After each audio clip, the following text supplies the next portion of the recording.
Welcome, in front of me is POCO F7, and in this video I will show you what to do if you can't access your device using your PIN code. So the first thing you have to check is whether you're trying to enter the PIN code that you set up for yourself, so to your smartphone, and not the SIM card PIN code, as those two are oftenly mistaken for each other. If your phone lags, you can try to restart it.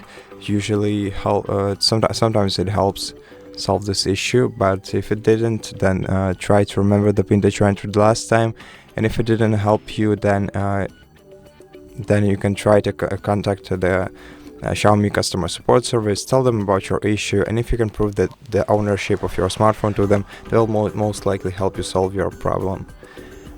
Now, if it still didn't help you, then the other two solutions are either remote or local factory reset operation.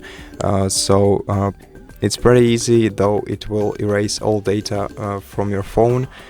And to do this, remotely, you have to have the Google account connected to your phone, which you probably do. And if you didn't manually disable the Find My Device feature from your phone on your phone, then you can simply access the Find Hub service by Google. Then enter your email connected to your phone as a login. Log into your account, select its device on the list, and then select Perform Factory Reset. And once the factory reset operation is performed, you'll be able to regain access to your device once again.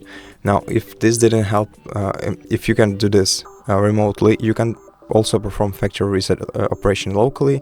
And to do this, you'll simply have to access the recovery mode on your phone.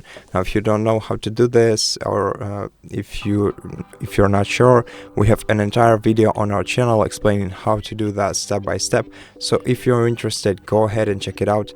And if this video helps you, consider subscribing to our channel, leave us a like and a comment below, and I'll see you in the next one.